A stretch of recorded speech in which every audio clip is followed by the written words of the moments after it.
Salut! Dans cette vidéo, on va regarder brièvement les outils de développement de base, donc dans l'onglet Basic ici, avec cette image ici, parce qu'on voit très bien qu'est-ce qui se passe à l'histogramme et à l'image, tout dépendant là, des ajustements qu'on va faire.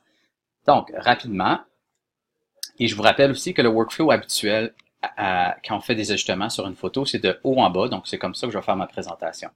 Donc, exposure, évidemment, comme si on était à la caméra, fait un ajustement global à l'exposition dans l'image.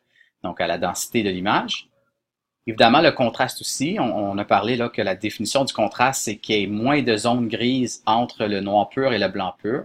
C'est ça qu'on voit arriver. Et même si on remarque l'histogramme, là, on voit vraiment qu'il y a moins de gris, puis plus de blanc et plus de noir. Et l'inverse, ici, si je vais complètement à gauche, là, tout d'un coup, je vois que dans le centre de l'image, il y a vraiment une zone plus importante au niveau de l'histogramme ici, puis on réduit de gauche à droite.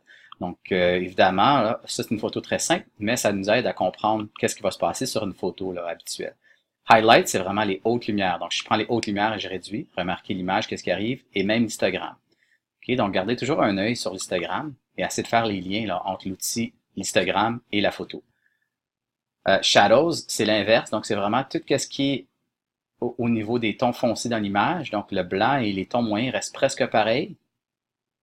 Je dis bien presque parce que vous allez voir là, que c'est pas linéaire. Ces choses-là, des fois, là, ça s'adapte dépendant. Donc, c'est pas exactement linéaire.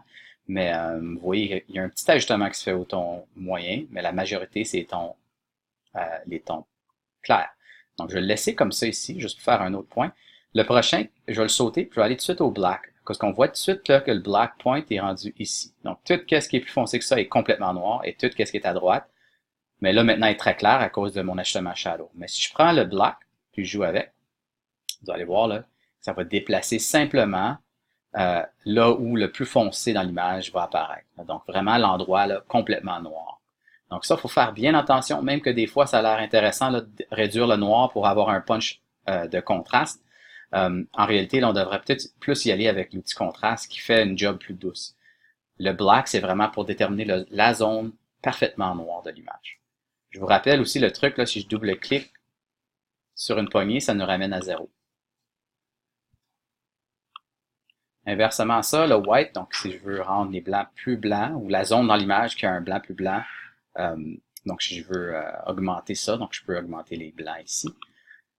Donc c'est ça pour cette vidéo, donc un survol là, des ajustements de base et l'effet sur une photo comme celle-ci. Dans la prochaine vidéo, on va regarder évidemment là, des vraies photos.